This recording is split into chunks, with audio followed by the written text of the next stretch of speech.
This guy has a huge problem. Every time he falls asleep, he immediately wakes up in nightmarish world full of monsters. It's pretty much impossible to survive there, and whenever he dies, he returns to Earth. Kim Woo-jin has been trapped in this exhausting cycle for 12 years. He's gotten used to the pain of dying, but it's impossible to get used to being constantly exhausted for 12 straight years. He tries to get medical help, but no specialist can figure out what's wrong with him. To stop dying in that hellish nightmare, he's forced to study and master weaponry, martial arts, jungle survival, military tactics, and every other discipline that might help him stay alive a little longer. Thanks to all that effort, he starts dying less often. But the fundamental problem of sleep deprivation never goes away. All he wants is to lie down in his bed and get some goddamn sleep, even if only once. Then one day, blood suddenly starts pouring from his nose. Before he can do anything, everything around him becomes blurry, and he dies right there in a pool of blood. When he opens his eyes again, he feels like he's finally had a proper night's sleep, but the sight around him is far too familiar to be happy about it. He's back in the same nightmare world. Only this time, there's no second chance. It's a terrifying realization, especially with a giant lizard monster lurking nearby. But thanks to his vast experience, our guy knows exactly how to survive here. In fact, he's become the top predator. He leaps out of his hiding spot and slices the monster in half with a single clean strike. Then he begins searching through the corpse for its core. It looks disgusting, but he swallows it whole. Because of a unique ability he discovered, every time he eats a monster core, he gains a portion of that monster's powers.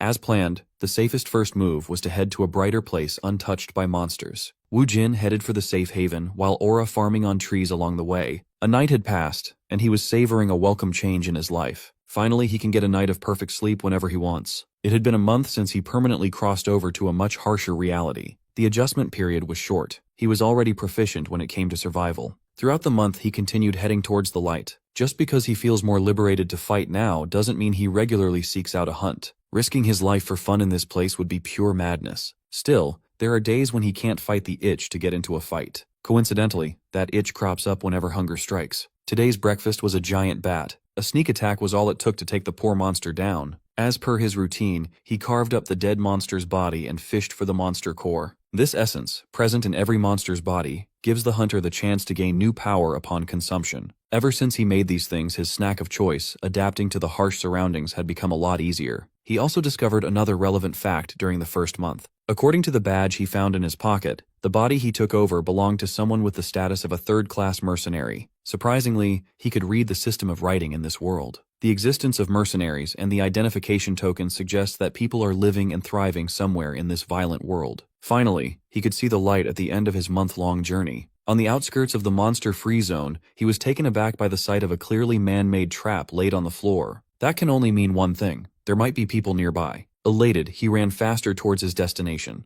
A few minutes later, he reached a clearing and found a humble wooden house. Excited to interact with another human after a month of solitude, he knocked on the door and found that it was unlocked. He cautiously entered and called out to see if anyone was home. On top of a dining table, he found a leather-bound book. The title reads Demonic Realm Chronicles. Skimming through its contents, he was taken aback. This book detailed the history and practical knowledge of the realm, an encyclopedia of sorts. Everything was recorded quite meticulously too. For the sake of his survival, this thing would be a must-read. While he was engrossed in its contents, he didn't notice the man of the house entering with a crossbow locked, loaded, and aimed at his head. The old man was wary of the stranger standing in the middle of his dining room. One foul move and he wouldn't hesitate to put a hole in Woo Jin's head. While Woo Jin was glad to see another human being after so long, Woo Jin recognized that he must look like a home invader or robber. He raised his hand to signal that he didn't mean any harm. He just found a house in a remote area and came in out of curiosity. The old man did not give a damn about his reason. He was shooed away like an unwanted animal. Woo Jin did not escalate the tension, but before going his own way, he wanted to ask the old man something.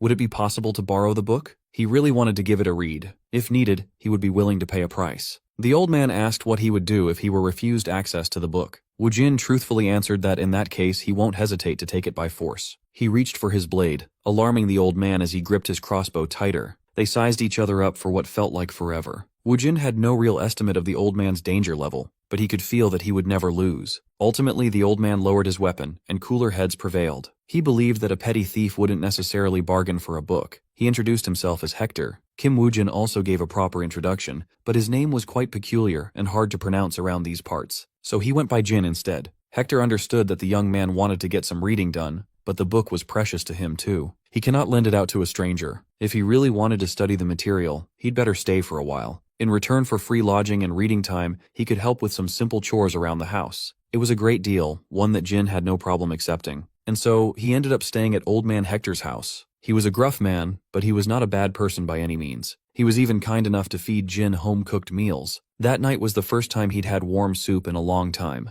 It was so delicious that the first bite brought him to tears. He briefly considered that Hector might be an angel in disguise. The old man routinely went out to hunt by sunrise. One time, the old man spilled that he was scouring the woods to take revenge on the monster that killed his comrades. Hector looked like a weathered warrior, strong and stoic. Seeing him so nervous whenever he went out to hunt was worrying. Whatever it was he was looking for must be a considerably powerful beast. When the old man leaves, Jin reads through the chronicles, absorbing as much information from the pages as he can. The history of this accursed realm began with the Northern Empire. It was a tale as old as time. The king of the north was blinded by greed and laid his hands on the otherworldly gate. Legends say that on the other side of the gate, the truth of all creation and immense power can be found. On that day, when the greedy emperor tried to force his way into the promise of unlimited power, the calamity was triggered. All sorts of powerful monsters emerged from the otherworldly gate. With their power and sheer numbers, turning the entire northern region into a demonic realm only took 9 years. In an effort to push back, humanity united many fragmented factions to form the Order Alliance. They built a barrier to stop the expansion of the demonic realm. That's enough lore drop for the day. As Jin expected, there was a lot of useful information crammed into the book. According to written reports, the deeper you go into the demonic realm, the stronger the monsters are. Jin's own experience backed this up. The monsters he encountered got significantly weaker as he headed towards the light. While he was digesting some new and interesting information, Hector came running back to the house. Jin was pondering how deep he was inside the demonic realm he had been wandering, while Hector was sprinting for his life. How strong was Jin exactly? A chance to find out might have just presented itself. A pack of werewolves had turned the old man from the hunter to the hunted. Leading the pack was a ferocious bipedal beast, hairy and wild. Surrounding the alpha were countless hungry wolves. A few meters away from the door, Hector stopped and turned around to fire some crossbow bolts. It wasn't enough to deter his furry pursuers. The alpha easily destroyed the bolts with its sharp claws. As the werewolf closed the gap, Hector could feel his imminent death getting nearer by the second. Fortunately, Jin had noticed the commotion and walked out of the house to check it out. He brandished his blade while looking at the beast chasing after the old man who fed and housed him. Ever the kind-hearted man, Hector pleaded for Jin to run away. He did run, but not in the direction Hector was pointing. Without a ripple of emotion, he was locked in on the ferocious beast up ahead. Jin gathered momentum and jumped up, covering a massive distance in the blink of an eye. The alpha tried to claw him out of the air, thinking of him as a nuisance. Jin corrected that dismissive attitude by slashing the alpha's whole arm wide open, exposing flesh and bone. He did not stop there. The blade cut deeper and deeper until the alpha werewolf was sliced cleanly in half. The rest of the pack couldn't even respond to something so absurd. In their eyes, their boss was supposed to be the strongest there was. Similarly, Old Man Hector watched the young man with awe and fear. Taking down a werewolf in a single slash was not normal at all. Jin broke the silence by audaciously asking if the alpha was considered a strong monster. Hector found it bizarre that the boy he took in was asking such a ridiculous question. Everyone in the area knows that werewolves are strong, incredibly so. Jin would love to know more about these monsters after he deals with the rest of the pack. The wolves looked at him with rage. He just killed their alpha after all. Jin estimated that he probably faced stronger monsters. But given that about 40 dogs were surrounding the house, he might be screwed if he gets careless. Instead of fighting all these mutts, slicing the throat of the second-in-command sounded like the most efficient way to shatter their crumbling morale. It was easy to identify the second strongest dog, aside from the dead alpha. The brown-haired werewolf standing at the very front with an exceptionally large build was a promising target. When Jin raised his blade, an air of death emanated from his stance. The werewolf felt the menacing force coming off him and hesitated to make a move. It tried to size him up and looked into his eyes, but eventually averted its gaze like a scared puppy. The second-in-command started moving, but he wasn't loading up an attack. He was moving to get the fuck out of there, running for his life and leaving the rest of the pack to fend for themselves. Second-in-command pathetically yelped, presumably telling the other dogs to scatter and run. The pack looked embarrassed by their supposed leader's shameless actions. Even so, they knew they were no match against the human who diced up the alpha. Hector was more surprised that the wolves, known for their pride and bravery, would retreat with their tails tucked between their legs. In his mind, Jin was actually impressed that the second-in-command assessed the situation and made the right call. After getting rid of the ferocious threat, Hector and Jin returned inside. They carved up the alpha's corpse, cleanly harvesting its ridiculously expensive pelt. There was actually a bounty on the head of this alpha werewolf, 40 gold coins to be exact. Having no frame of reference with regard to the economy, Jin asked the old man if 40 gold coins were a lot of money. Indeed it was. 40 should be enough to live comfortably without working for about 6-7 years. If a trash monster like a werewolf could net him such a huge bounty, doesn't that mean he could just find and kill more monsters whenever he's short on cash? That way, he could keep raking in the bag and live a comfortable life. Perhaps all the suffering over the last 12 years has led him to an easier one. Aside from the intact werewolf pelt, Hector gave Jin some jerky, a pouch of silver coins, and a pioneer map. He tasked the young man with taking the loot to Pioneer Village and selling it to a man named Jacob. He already marked the Pioneer Village on the map. He was certain that Jacob would buy the werewolf hide for a fair price. After receiving the old man's kindness over the past few days, he hesitated to accept something so valuable. Hector insisted that he was simply paying the fair price of revenge. He already told the kid that he had a grudge against this beast. He thanked his mysterious guest for finally fulfilling what he couldn't over the years. He just hopes that they meet again if the opportunity arises. Jin shook the old man's hand and also expressed his gratitude. The very next day the pelt was bundled up, and he was ready to go. He had gotten used to living slowly with Hector, but now, it's time to return to the wilderness. On his way to the destination marked on the map, he was being surveilled by a familiar figure. The cowardly werewolf was keeping a worryingly close eye on his departure. The beast looked like it was up to no good. Pioneer Village wasn't too far. A whole day of walking, and he had reached the first walled settlement he'd ever seen in the middle of the demonic realm. He entered the village without a fuss after showing his mercenary identity token. It was quite well stocked for a small town. The residents weren't particularly welcoming to newcomers, though. The dirty looks he was getting were not pleasant in the slightest. He chalked it up to being a stranger in a strange land.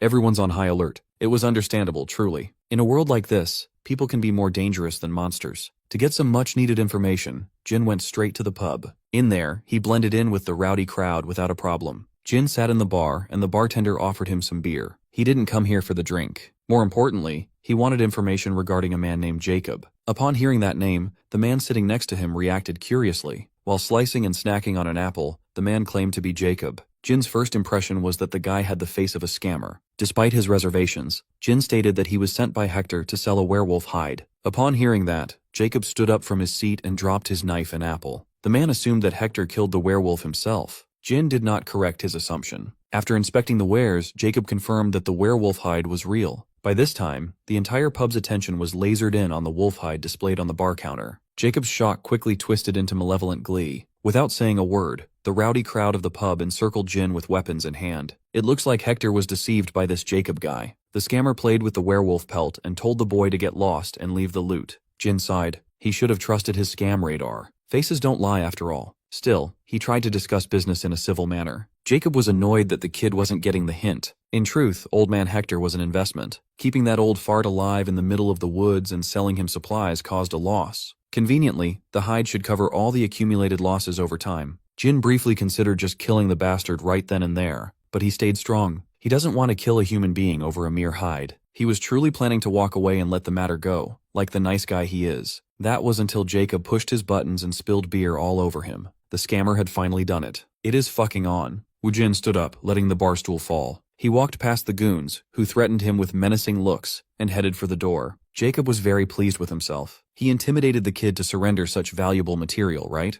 Wrong. Jin was just walking towards the door to get something heavy to seal it with. He turned to Jacob and gave the scumbag a lesson. If he intended to scam someone from the start, it would have been better to go for the neck instead of the back. The scammer scoffed, not realizing what was about to happen. Since the kid doesn't value his own life, Jacob ordered his goons to attack. Jin let them get closer to him. It would be easier and faster that way. People like these won't even give him a guilty conscience once he's done taking their heads. Jin parried the closest goon who tried to stab him with sloppy technique. The parry was so strong that it got the man's whole arm vibrating along with his blade. While stunned, cutting his stomach and letting the entrails pour out was as easy as pie. The next few goons who tried to get to him started falling like flies. A big guy with an axe tried to cut him down with impressive force but horrible timing and skill. In response, he turned a nearby table over to bury the big guy in furniture and soup. While trying to push the heavy wooden table away, the big guy lost all strength when Jin cut his fucking head off. Wu Jin was cold-bloodedly adding to his kill streak like he was taking a casual stroll in the park. Jacob looked at the boy he tried to rob and murder and realized that he wasn't built for this shit. A fighter this strong in this small area, there was no way Jacob wouldn't know about someone like that. At this rate, his goons will fall and he'll die for nothing. The fastest goon in the pub tried to sneak a dual blade attack from Jin's flank, but both arms were cut off before they could make contact. The bald brawler was next. Jin rolled the guy with a shoulder bump and literally dug his fingers through the poor man's chest. To finish the job with a fatality, he separated the brute's upper and lower body with a clean slice. It took him less than a minute to clear the pub of an entire gang. Jacob tried to cause a commotion, yelling at his remaining men to run so he could escape amidst the chaos. With the door blocked, Jacob and the remaining goons threw themselves through the glass windows just to get out. They might have gotten away if it weren't for another surprise. Outside the pub, a snarling red wolf was waiting. It didn't make sense. Why would a monster this vicious roam inside the village? The shock from the wolf's surprise appearance brought Jin enough time to catch up. A murderous scam victim on one side and a voracious beast on the other. There was nowhere to go. Jin casually looked at the giant dog and remembered the clever coward from the day before. The wolf's eyes lingered on him for quite some time. Jin coldly asked if the dog came here to die alongside the shameless scammers. Just like yesterday, the beast curled up in fear under Jin's gaze. To show that he did not come here with hostile intentions, the wolf whimpered and dropped to the ground, showing Jin its belly. It panted and wagged its tail like a well-trained house dog in front of him. The dog rolled around the grass like an energetic good boy.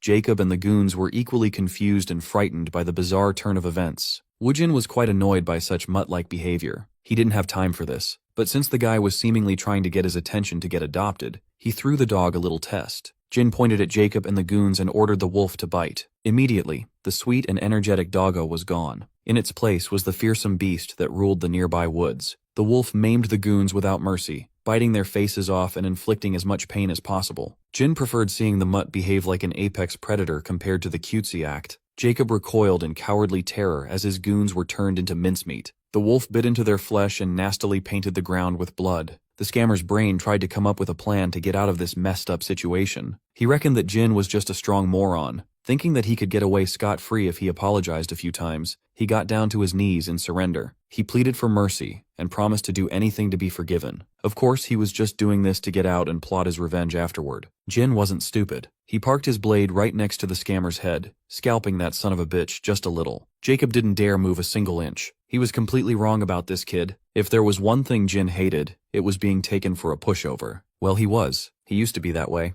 Back on Earth, his boss would put on an acting masterclass in apologizing for a delay in his salary. That pig would cite that the factory wasn't doing so well. Back then, Kim Woo-jin was a soft-hearted pushover who didn't want to rock the boat. So, he accepted. Showing that kind of weakness was a mistake. Once his boss knew he had no backbone, the salary that had been a week late was delayed by another month, multiple months, and eventually, he was slaving away for free. He was so pathetic that the manager had stopped putting on an act, snapping at him whenever he asked to get paid. As always, that fucker would claim that they should be sticking together when times are tough financially, even though his golf clubs were brand new. In the end, Woo-jin was branded selfish, and the treatment got worse. He never wanted to live that way ever again. Jin turned his back on the scammer as he mulled over the valuable lesson he had learned back then. As expected, Jacob immediately pounced on the opportunity to do some fuckery. He drew a short blade hidden in his waist and attacked. The bait was successful. Jin swiftly turned back around to welcome the sneak attack with perfect clarity. He grabbed Jacob's wrist and kept him upright within striking distance. People like Jakin do not know the meaning of the word remorse. The world would be a better place with one less person like that.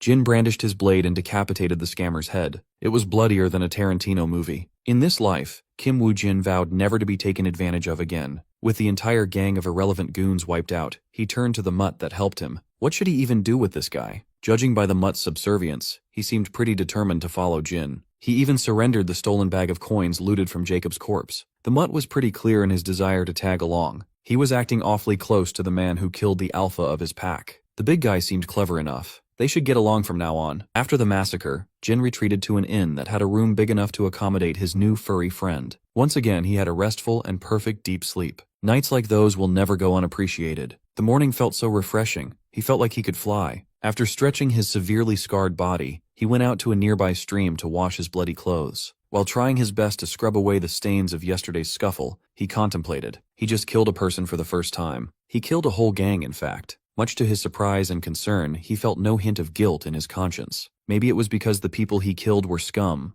but that wasn't the real reason. Instead of guilt, the emotion he felt at that time was the same as when he was out hunting monsters. It was an intense thrill, indescribable by mere words. There is a change occurring something inside him. Perhaps he was cursed. Nevertheless, the most important thing was survival. One thing is certain. His life in this nightmare world will be vastly different from the unfulfilled life he once led. He won't suffer absurdity, and he will live in abundance. That will be his mantra from now on. Alongside the mutt, he trekked towards the next human settlement nearby, 5th Pioneer City. He still needed a buyer for his werewolf pelt. For now, he instructed the mutt to stay nearby while keeping out of sight. He would attract too much attention inside the 5th. According to the chronicles he read, he would have to visit the nearest Order Alliance to receive a monster bounty. The 5th should have a branch of the Order Alliance. It did not take him long to find the place. When he walked into the pristine building in the middle of the city, he saw a bored employee manning the front desk. Upon confirming that he was in the right place, he dropped the werewolf pelt on the table. He just came by to collect some bounty. The employee was unenthusiastic, thinking he was being pranked with some dog skin. Upon seeing the whole head of a dead werewolf, his eyes almost popped out of their sockets. This time, Jin did not deny killing the werewolf himself. He was escorted into a separate room and was politely asked to wait. A few minutes later, a different Alliance employee came in. Given the amount involved for the bounty's payout,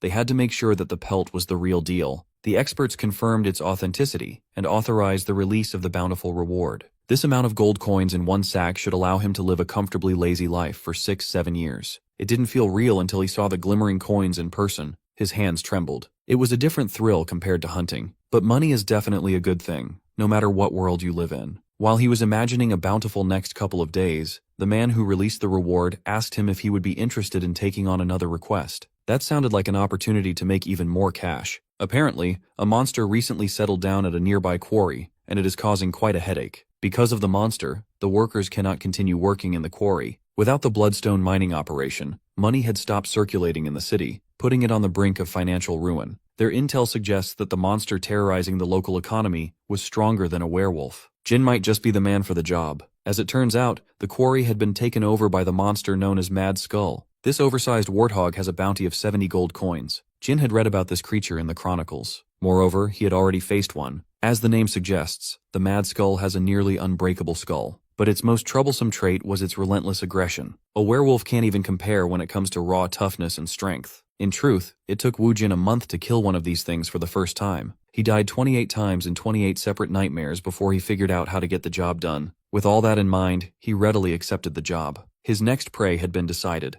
The very next day after getting all the necessary intel, Kim Woo-jin headed for the quarry. He heard that mining operations stopped due to monster activity. However, the gloom of an abandoned quarry was still a bit unnerving. This was not a place he would want to stay long. Wanting to finish the job as soon as possible, he headed for the massive mining tunnel, but was stopped before entering. Gathered outside the tunnel was a group of people claiming to have arrived first. They were just prepping for battle, so it would be cool if Jin waited for his turn. Right away, he was ticked off that a bunch of randoms wanted him to waste time and queue for a monster hunt. The leader of the group suggested they join forces so there would be no waiting game. They were clearly a mercenary troop. If these mercs were good enough to kill the Mad Skull, coming all the way here would have been for nothing. He doesn't really want to fight some people who are just trying to make a living. Even though there would have to be some loot sharing, it might be better to keep the peace and work together. Still, he knows not to trust these strangers too easily. Showing a little bit of teeth, he confronted the mercs about why they'd want to recruit someone they know nothing about. The red-haired leader chuckled and embarrassedly admitted that he was the type to prioritize safety over performance. He took one look at the lone hunter and knew that he was strong. He would be a huge boon to the team. Still speaking with a hint of hostility, Jin asked how Red gauged his strength. Red simply pointed to the side and answered that the wolf would not be following a weak master. The mutt was now licking the face of one of the mercs, a beautiful blonde woman. She claimed that even the Order Alliance had not been able to tame a prideful, independent wolf before. Jin specifically told Mutt to stay hidden, but here he was, licking some pretty lady's face. He's just like me for real. He quickly figured out why the mutt disobeyed. It was because of meat. This shameless creature dared to munch on the nice lady's meat when Jin had never tasted this world's meat cuisine yet. The mutt must have read his thoughts. After one big bite, he tossed the drool-covered piece of meat to his master. Everyone was stunned upon seeing such an absurd scene. Jin was pissed that his new pet was expecting him to take a bite out of tainted meat. Still, even though it was covered in wolf saliva and dirt, it sat perfectly on the ground, waiting to be consumed. Jin's body moved against his will and reached for the dirty meat. It had been a while since he had a real meaty dish. His mind protested, but his body was moving on desperate autopilot. Before his human dignity was tossed aside in front of a bunch of strangers, a kind hand stopped him from throwing away his humanity. The lady who originally gave Mutt the meat cheerfully handed him a fresh one, still sealed in cloth. Right then and there, the famished Kim Woo-jin started believing in gods. In this cruel world, he found a gorgeous goddess he could trust, the goddess of meat. After a quick lunch with the mercs, the whole group entered the mining tunnel illuminated by magic crystals. Jin was still savoring the remnants of his lunch. It was delicious, savory, and a tad spicy. It was incomparable to the monster meat he had to consume for survival. The goddess of meat turned to him and started some late introductions. Red's name was Jonathan, captain of the Black Marlin mercenary group. The goddess was Claire. Kim Woojin gave them his full name but cut himself off, just introducing himself as Jin for easier pronunciation. When the group reached a grand clearing in the middle of the mining area, Jonathan halted the march and quickly got to work. Everyone knew their jobs, and they worked efficiently. The trap team set up the nets, and the spear team moved to their assigned positions. As for Claire and the captain, they will be fulfilling a very important task. Jin watched as the air around the two turned light and full of life. Claire opened her grimoire and gave him his first glimpse of magic in action. The chronicles mentioned the use of magic in this world, but seeing it in person was an entirely different experience. Staking her own name, Claire drew an unknown power through some sort of prayer. With incantation and magic circles, she cast a feather step on the captain. Jonathan relished Claire's buffs with a grin. She was excellent as always. She warned the captain that he only had 3 minutes at best, and 5 at worst. He'll be on the most dangerous assignment, so everyone else had better stay ready. After some dynamic stretching, Captain Jonathan ran deeper into the mines to lure the Mad Skull out. Jin was impressed by how much the captain's speed was augmented. Magic sure was cool. He suddenly had an itch to learn how to use magic like Claire. While the captain was out, the chain of command and discipline stayed intact. It was a great operation. They knew that if even one person made a mistake, they could all die in the blink of an eye. The mercs were planning on driving the monster into a trap and pouring every bit of firepower into it. It was not a bad plan by any means. However, he was skeptical whether this would work specifically against a monster like Mad Skull. Just a few minutes later, the sound of the captain's footsteps could be heard getting closer. Jonathan signaled the trap team to load up as he smoothly drifted back to home base. The trap team pulled on their nets with all their might and effectively halted the Mad Skull's mad charge. Each rope was manned by multiple muscles to ensure the trap would hold firm. Once certain that the oversized boar was stuck in place, the mercs brought out their spears. They threw those things like harpoons, piercing through the monster's thick hide. The pain of multiple sharp objects piercing its skin made the boar roar with an unpleasant sound.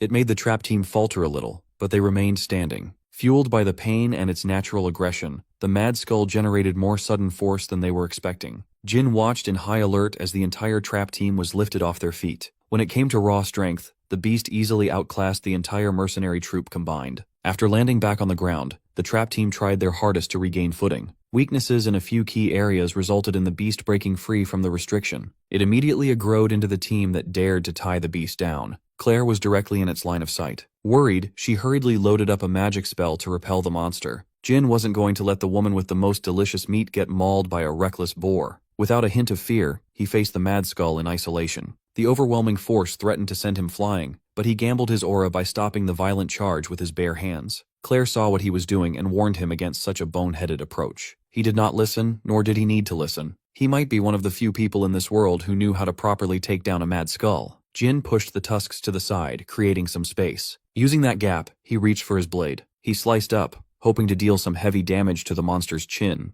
Unfortunately, even though he had gotten stronger, he did not have enough raw strength to end it in one hit. Naturally, the Mad Skull had more raw power than he did. It also recovered surprisingly fast. The deadly tusks refocused their target lock, and Jin had let his guard down. On the brink of getting brutally stabbed, he was bailed out by timely support. Claire buffed him with a feather step, making it possible to throw himself out of the boar's line of attack. Feeling the effects of magic for the first time, he was astounded. His body felt so much lighter. It was like dropping a 30-kilo pack from his shoulders. With this, he should be able to hunt the Mad Skull in the most efficient way possible. The rest of the Black Marlin mercenary group congregated in his position, offering their help, but Jin cautiously told them to back off. For now, dicing up this pig would be easier to do alone, with no one getting in the way. Based on experience, hunting a Mad Skull was surprisingly straightforward. Even with such a menacing name, it's ultimately just a big pig. Sure, it could run supremely fast in a straight line, but its lateral movement is horrible. While being led out of the tunnel, it repeatedly crashed into the walls on either side. Managing its aggro while moving side to side is the easiest way to stop that seemingly unstoppable charge. After letting the beast make a fool of itself multiple times, Jin continued taking advantage of his agility buff. In desperation, the Mad Skull tried to take a bite of him, but it was too slow. For the second step of the hunt, one must view those tusks, as long swords, as the monster's hands, except that these murder weapons cannot be cut with a blade. The real juicy target was what's in the middle of those tusks, the monster's weak point, the nose. With a perfectly timed counter, Jin chopped that big-ass nose in half. He had already expected a crazy rampage after landing such an attack. but the pain of that wound should intensify with every movement. Eventually, it will become impossible to attack any further. Once the Mad Skull is exhausted and drained of blood, it's time to carve up the beast. Jin started the slaughter with the hind legs, slicing them apart to cut off mobility. Once the forelegs are out of the picture, that creature won't even be able to stand, let alone attack. After immobilizing and carving up his victim, a disturbing smile crept across his face. The mercs followed the fight, worried about the lone stranger. When they saw the aftermath of the Mad Skull's last-ditch effort to survive, they shuddered.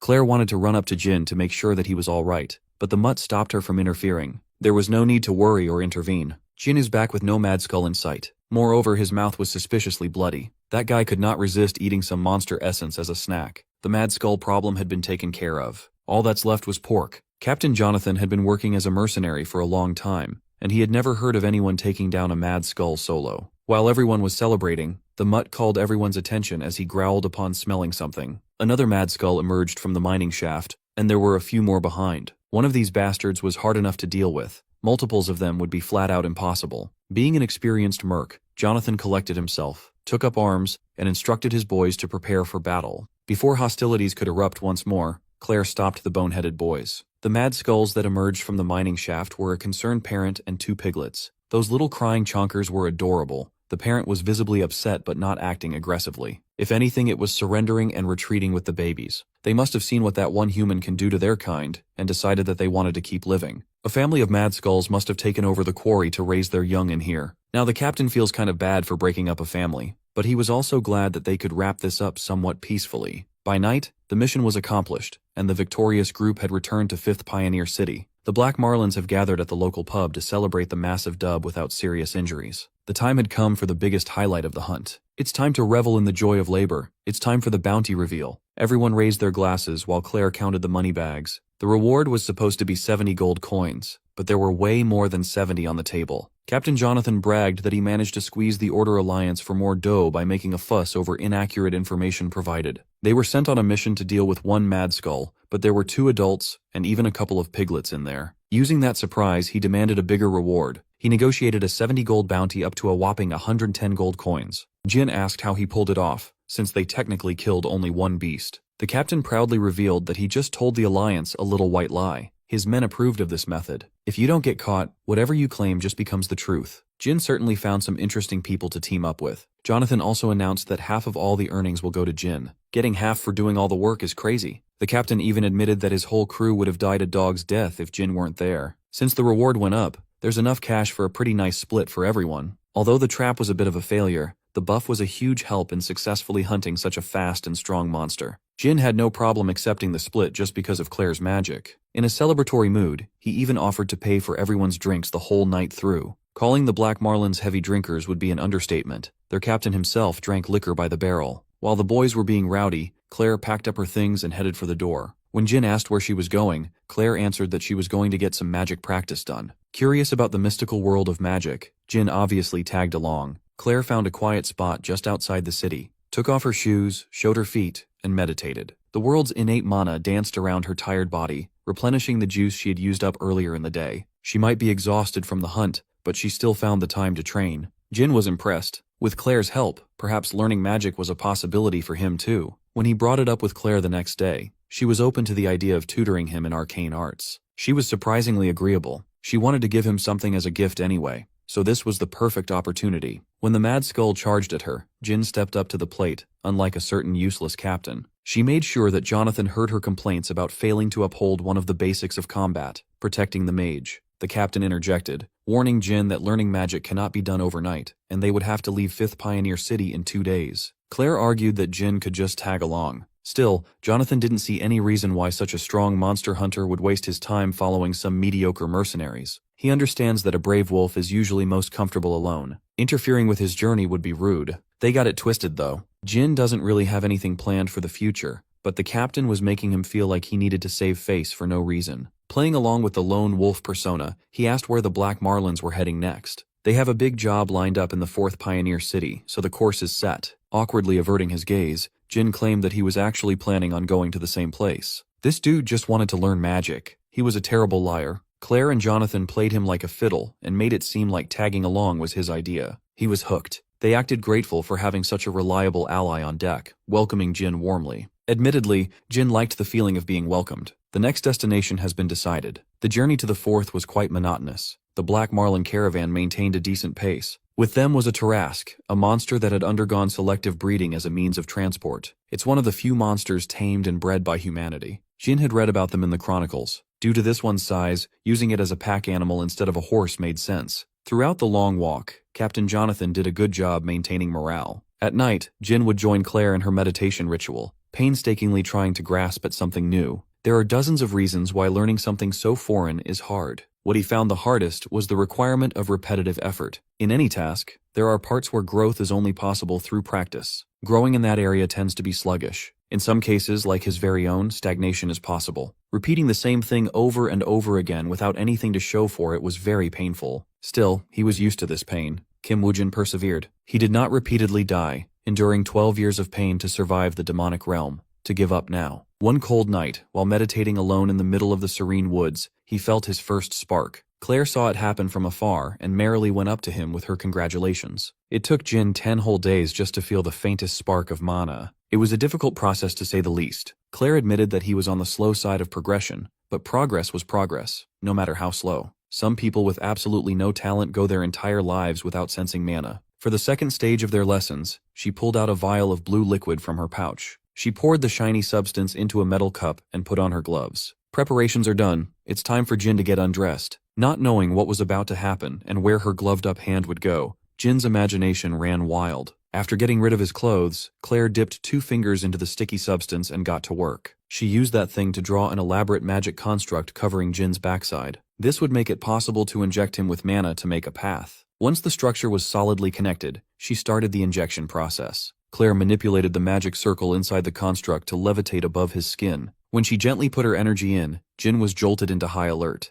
The feeling was on a totally different scale than the tiny wisp he felt from meditating. Deep inside his body, he started sensing something thicker than blood flowing through invisible channels. It was mana. Real mana? Once again, she congratulated him for taking his first big step into the world of magic. There are 3 basic stages of wielding magic. First is simply feeling mana, next is storing that mana inside one's body. At last comes utilizing magic in its infinite forms. Since Jin passed the first stage, they should be able to move to the second stage tonight. Claire will control the mana and send it towards his heart to give it a kick start. It would be best if he held his breath while grasping the sensation to create a proper vessel to store magic inside his body. Once her preparation was done, she shoved a hefty amount of mana into his channels, coalescing in his heart. Suddenly, Claire felt like an insect being preyed upon by a dangerous savage, a killing praying mantis. It consumes its prey with reckless abandon, letting its poor victim scream in agony. Once it had taken the life of its fellow creature through predation, the mantis turned. It looked deep into Claire's soul with its 100 eyes. She snapped back into reality, shaken to the core by the ominous energy. Claire tried to stop the mana infusion, but she couldn't. Her mana was being drained at a ridiculous degree. At this rate, she will be sucked into oblivion. Thankfully, the mutt was there to watch over the process. Sensing the danger, he wrapped his tail around Claire and yanked her away. If it wasn't for the red wolf, she would have been reduced to a dried-up husk back there. She owed the clever big fella for that clutch save. When Jin woke up from unconsciously sucking her dry, Claire collapsed onto her knees. He worriedly checked on her while she was distracted by what she saw. There was no mistaking it. That horrible scene came from Jin's mental world. Mental worlds manifest when a person's power and nature take a tangible shape. It depends on the life that the person has lived, varying from person to person. For such an ominous presence to exist in Jin's mental world, just what kind of life did this man lead? Worried and curious, Claire asked him a question that needed an honest answer. She asked if he had ever eaten an internal core before. Jin wasn't familiar with the term, so he didn't know how to answer. Claire explained that internal cores were the crystals found inside a monster's body. It was the thing he called the monster essence. Not seeing any problems, he admitted to eating them from time to time. Genuinely concerned about his physical and mental health, she asked how many cores he had eaten. Since he started using them as his main food source when he started hunting, and he's been killing non-stop for about 10 years now, he roughly estimated that he munched on maybe tens of thousands of them. He didn't see any problems with doing so. His stomach was never upset about his diet. You see, normally, humans who eat an internal core either die or turn into a monster themselves. By definition, karma is known as retribution. It is also the name of the turbid energy, abundant in the demonic realm. Living beings that absorb such a thing gain bizarre abilities and anomalies in their bodies. Upon accumulating enough karma, a nucleus can be formed, and a monster core is born. Over the next few days, Claire kept a close eye on Jin. One possibility kept bothering her. Out in the world there are entities known to a few as dark priests. When the otherworldly gate opened and malicious karma engulfed the world, some humans followed the monsters and absorbed karma into their bodies. They hailed the beasts as angels. They ritualistically ate monster cores and sacrificed their fellow men. They were dangerous. Jin's confession reminded Claire of those mad men. Like the dark priests, he had eaten monster cores, tens of thousands of them no less. Still, if he were a dark priest, he would not have admitted to dabbling in such a taboo practice so easily, nor would he show his mental world to a stranger. Those oddities only made him even stranger. Even if he didn't know the danger of monster cores, it's a mystery why he would pick up such gross things, let alone eat them. In truth, Jin just saw other monsters eating monster cores and copied them. It wasn't that big of a mystery. Now that he wasn't hiding his unhealthy eating habits, Claire implored him to stop pushing his luck and stop snacking on karma-filled cores unless he wanted to die. Jin heard out her perspective, but he's a perfectly healthy living witness who opposes her idea. Clearly her information wasn't as rock solid as she believed, but if it was somewhat correct, his lack of guilt after killing people and his thirst for a good fight might be connected to his diet in some way. He appeased her by saying that he'd try, but Claire knew that this guy wouldn't stop. She warned her that he wasn't just risking his life, he was sabotaging his potential to use magic too. That gave him a real pause. The man prioritizes magic over his own life. Claire elaborated that in his current state, it will be difficult to use mana manifestation. Fortunately, he should still be able to use mana arts at the very least. Encountering an unfamiliar concept, Jin's curiosity was piqued. A few days later, the Black Marlin mercenary group reached 4th Pioneer City. Upon entering the plaza, they joined a packed crowd of armed people, all of whom looked like mercenaries. Given the scale of the quest, the number of participants wasn't too surprising. Furthermore, the whole operation was being overseen by a true blue Holy Knight. With a high and mighty scowl on his face, the crowd made way for Holy Knight Raymond and his men. Jin gave the white-haired big shot an evaluating glance. The man had an intense aura that cannot be compared to your run-of-the-mill mercenaries. One thing's for sure, he was no ordinary human. Aside from the leadership, the crowd of mercenaries was also drawn in by the contractor of the quest, the Golden Bug Wolf. Based on the name, Jin assumed that they were being deployed to kill an insect-type monster. Claire was surprised that he didn't know about the man known as Golden Bug. He was widely regarded as the greatest business mind within the demonic realm. He's a tycoon who owns so many assets, he would be considered one of the richest people in the world. Not long ago, Golden Bug died a suspiciously sudden death. Rumors were going around that he had been murdered, but nothing concrete had come out supporting that theory. If the Golden Bug is dead, then why have so many people gathered? You see, the Golden Bug left 2 sons, his heirs. They have now inherited the tycoon's legacy and wealth. Someone has to move that massive fortune to a much safer place inside a city barrier. Along with many other mercenary groups and lone wolves, the Black Marlins have answered the call to escort untold amounts of riches. No wonder such a crowd had gathered. They arrived just in time to be called forward. Captain Jonathan excitedly pushed Jin up to the front, eager to seize the moment. In front of the Holy Knight leading the mission, Jonathan proudly introduced Jin as his group's top dog. He even listed his boy's achievements of killing a mad skull and taming a werewolf. Rumors of his exploits have already spread among fellow hunters. They were calling him the Head Crusher. Of course, Jonathan was responsible for generating such a buzz without Jin's knowledge. A little notoriety is a good thing. Holy Knight Raymond gave him a once-over and granted the Black Marlin mercenary group a contract for 100 gold coins. They depart the next day. As soon as the sun rises, the shrewd captain was hyped. They secured 100 big ones just to move some payload with other mercs. Jonathan knows how to play the game. Half of the pay is for labor, the other half is for name value alone. Thanks to Jin's rapidly rising name value as the Head Crusher, they secured a pretty big payout rate. As the name suggests, people believe that Jin had a habit of crushing the heads of the monsters he faced. Whoever came up with such a thing had a terrible naming sense for sure. As long as they get paid the big bucks, Jin doesn't mind a little bit of fame coming his way. Besides, this mission will put him one step closer to learning mana arts. The night before the expedition, the mercenary group's quarters were alive and bustling with activity. When you put a bunch of meatheads under one roof, they quickly form a fight club for entertainment. Some mercs were itching to beat the shit out of someone, so they fought amongst themselves. Claire was standing in the corner to make sure that Jin knew what he was getting into. Wrapping his fist up, he was up for the next round of hand-to-hand brawl. She mentioned that Holy Knights are known for their proficiency in mana arts. Jin's plan tonight was to draw their attention and secure an opportunity to learn from experts. According to the chronicles, Holy Knights respect strength above all. If he could get that Raymond guy to acknowledge his prowess, he should receive proper treatment. Tonight, with everyone watching, that shouldn't be too hard to do. This is an arena where fighters risk their reputation and gamble with their aura. It was the perfect stage to get a big shot's attention.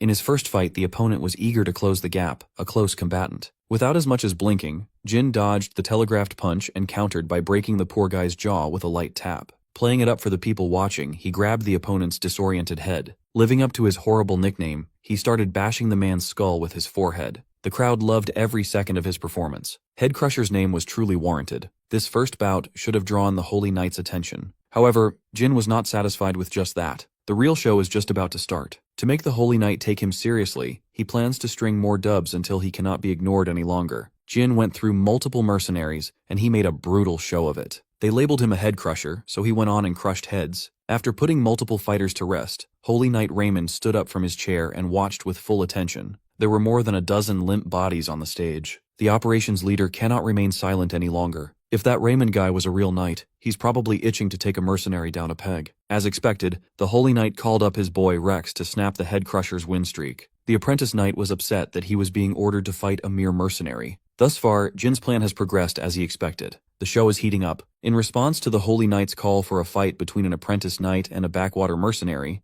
Jin refused. This is how he can negotiate and learn mana arts on his own terms. Claire and Captain Jonathan were stunned in silence. The crowd, who had been cheering for the head crusher, could not believe what they had just heard. As expected, Rex the apprentice was very much offended. If anything, he wanted to be the one to refuse the fight. Holy Knight Raymond asked if Jin was injured from his string of fights. Jin clarified that he was in tip-top shape. Raymond gave him an out, but he didn't take it. Now he was being asked to present a valid reason to refuse an honorable duel. Jin claimed that he was just a humble mercenary chasing after power and money. He can't just risk his well-being and fight a Holy Knight apprentice for free. Instead of a pointless duel, he wanted to put a bet on it. But for a bet to go through, both parties must have something of value to present. It's hard to imagine that a Holy Knight would want anything from a sellsword. Jin admitted that he wasn't a grand enough figure to boost anyone's reputation. He does have an ungodly amount of money from all the bounties he saved up, though. The crowd erupted in laughter upon hearing his crazy proposal. Suggesting gambling with a Holy Knight who lives and dies with honor was certainly a move. Insulted, Rex wanted to jump into that arena and beat the crap out of him. Raymond held him back and denied putting money on the line. Instead, he wanted Jin to waive all liability for any damages sustained during the fight if he lost.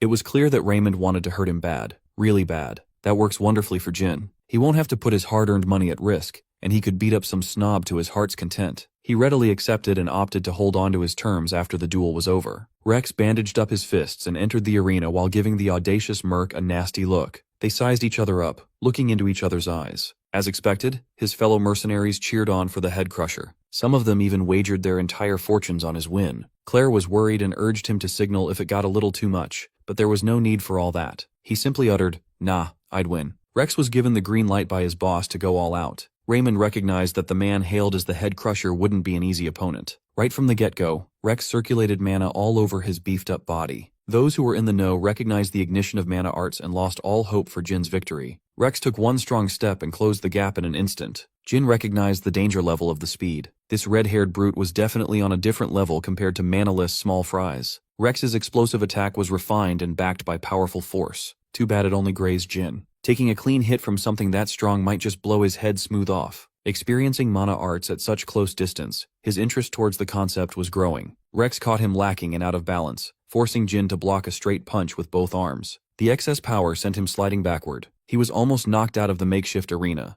Rex was feeling himself after that one. Despite Jin's rising renown in the demonic realm, all Rex could see in front of him was a wild beast who dared to look down on a Holy Knight's honor. The crowd's confidence in the Crusher was waning quickly. Even Captain Jonathan was worried that he might lose all the money he bet on his boy. Claire might be the only one concerned about his well-being while Raymond watched silently. Rex picked up the pace and rained punches relentlessly. Despite the momentum clearly on the side of his apprentice, Raymond could not shake a strange feeling. When Jin fought against other mercenaries, he didn't drag out the fight and took them down with savage brutality. For some reason, he was moving extremely passively against Rex, like a man with something up his sleeve. Rex didn't notice that. He thought he was just too hot to handle. He flexed his mana arts excessively, sending punches from a distance. Jin parried that shit without a problem, turning a portion of the mercenary quarters into collateral damage. These people had never seen a Holy Knight's mana arts get deflected bare-handed before. Jin had seen the opponent's arsenal. He's done measuring the apprentice's combat power. What comes after that? Checking his durability, of course. Catching Rex off guard with a quick change of pace, Jin delivered a nasty punch, knocking the air out of the clueless apprentice. It was a normal punch without a hint of mana used, yet the damage it delivered was immense. Raymond finally figured out that Jin wasn't playing safe or waiting for an opening. That man was just savoring the fight like a crackhead making his drug of choice last. Jin was pleased to see the apprentice endure the damage. Perhaps he could increase his resilience using mana arts too. This is no longer an honorable duel. Jin is about to conduct an inhumane experiment in front of everyone. How many hits can a mana arts practitioner endure? Let's find out. Before he could start pummeling the poor guy to oblivion, Holy Knight Raymond stopped the bout and surrendered on behalf of his apprentice. He promised to grant Jin his wish, as promised, so there was no need for further bloodshed. Jin was disappointed. He was just getting in the mood, but the Buzzkill Knight had to interfere. Still, the plan was a success, and the mercs in the crowd rejoiced at the victory of one of their own. While the quarters were buzzing with celebration and glee, Golden Bug Wolf's mansion was dreary and strange. Disgusting sounds of chewing and biting could be heard in the dead of the night. Golden Bug's first son, Derek, and second son, Cedric, have been fattening themselves up with all kinds of meat, wheat, decadent fruits, and alcohol. Cedric complained that 10 days to get their riches inside the wall was way too long.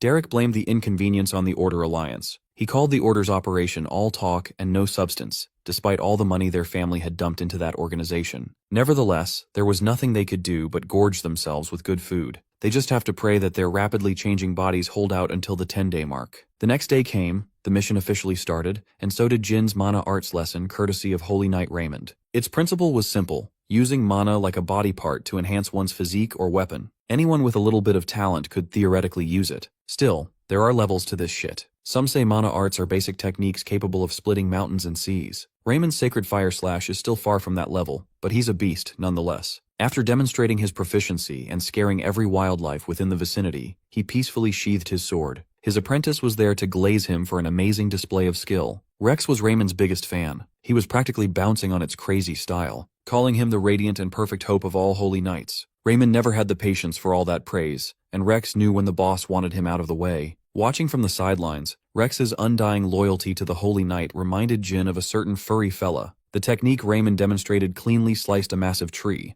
It definitely looked stronger and more polished than the clingy apprentice's attack. Even so, Jin wasn't too thrilled by its power. He thought it would be stronger and flashier. After the initial demonstration, Raymond instructed him to focus and give it a shot. He detailed how to flex the arm, pop the veins, and contract the muscles properly. Jin must visualize holding the mana within his muscles. Up to that point, it was very similar to what Claire had already taught him. Surprisingly, following the steps allowed him to tap into a surprisingly deep well of mana within his body. It was a calm and light flow. There was no mistaking it. This was the mana he drained from Claire. Once his will touched that source of power, a sudden change occurred. Raymond was focused on giving him a lecture on gradual consumption and body acclimation when he noticed the peculiar power emanating from his student. It was hard to believe that a common mercenary was able to manifest mana arts right after seeing it once. More importantly, this guy's mana was definitely an anomaly. It was thick and ominous, suffocating even. Mana arts take their color and form based on one's mental world. Such a nefarious power is a reflection of one's very essence. Even a holy knight like Raymond had never seen anything like it. Unbothered by his oddity, Jin gripped his blade, infused it with his dark mana, and showed off some of his moves with flawless execution. Perhaps his proficiency was still low. Every movement felt inefficient, given the effort required. It hardly seemed worth it. That could be fixed with practice. More importantly, he felt fucking cool. He cannot wait to try this flashy stuff in real combat soon. For this mission, multiple Tarasques were deployed to transport supplies and carry VIPs on their backs. Claire heard all about Jin's training sessions with Raymond and couldn't be happier with his progress. Jin brought up feeling her mana inside his body when he was practicing mana arts. Claire assured him that it was fine. He could just consider it as a gift. Jin was still disturbed by the sheer quantity of mana he siphoned from her, but thanks to that ample stolen supply, he picked up mana arts quickly. While he was having a conversation with his comrade, Rex butted in to talk some shit. The apprentice snidely reminded him to be grateful to Lord Raymond for taking time out of his day for some commoner. It was obvious that the Holy Knight Glazer was just salty about the embarrassing loss in the arena not too long ago. Jin wasn't offended. He was actually excited. He was getting bored and in desperate need of a distraction. If he can bruise Rex's ego again, perhaps the boy would pick a fight with him. Unfortunately, Raymond was there to get rid of the apprentice and stop any possible internal conflict. While they were advancing side by side, disrespectful curses resounded from one of the tents on top of the Tarasque. Leftovers and perfectly edible half-eaten dishes were tossed out of the window while the VIPs demanded more grub. Jin was curious what all the fuss was about, but Raymond didn't want him involved in this aspect of the mission. Their employers were just on their usual power-tripping episodes. Since the Golden Bug Wolf's death, Derek and Cedric have not stopped themselves from binge-eating at every hour of the day. If new orders are delayed even for a moment, they throw tantrums like spoiled brats. Raymond found it effective to just leave those guys alone. Ignoring them is the answer. Jin felt a bit sus about the apparent stress-induced binge-eating. The more the expedition's food supply dwindled, the stronger his worry became. For some reason, he felt as though a terrifying monster was about to burst out somewhere nearby. When that sensation finally reached its peak, the giant tortoise carrying the heirs started stomping wildly and freaking out. It groaned one final roar and collapsed onto the ground with a massive thud. Raymond started feeling that odd sensation too. He thought the sons of the late Golden Bug were in danger. He called Rex to stay close and drew his blade, letting his mana arts run wild. The safety of their clients is their top priority. Rex was assigned to calm the Tarrasque, even if it meant killing it. There was no need for that though. The tent resting on the tortoise was destroyed by massive dark spikes protruding from within. It was torn apart, stretched, and ripped. The culprit was a tentacled, grotesque creature with nothing but a mouth and bone-crushing teeth. Claire identified the creature as an abomination. You see, an abomination was the thing she warned Jin about, a human who turned into a monster due to the demonic realm's karma. Raymond took a deep breath and charged at the disturbingly ugly creature. He unleashed a much stronger sacred fire slash than his first demonstration. It was sharp, bright, and powerful enough to cut through layers of fat and flesh. The abomination that emerged from the Golden Bug tent was severed in half. Unfortunately, carving that ugly bastard in half wasn't going to cut it. Rex did not expect the attack to come his way. Fortunately, he was strong enough to cut through trouble. He separated what remained of the abomination into 3 equal parts. Despite the severe damage it sustained, the monster stayed alive. Raymond started to panic. An enemy that could regenerate its body was a terrifyingly complex one to go up against. It would be safe to say that young Rex had no prior experience fighting an opponent as unfair as this. He didn't keep his eyes on the threat. As a result, he was crushed into a fine mist of blood and gore, feasted upon by the grotesque monster. His sword-wielding hand was the only body part that remained intact.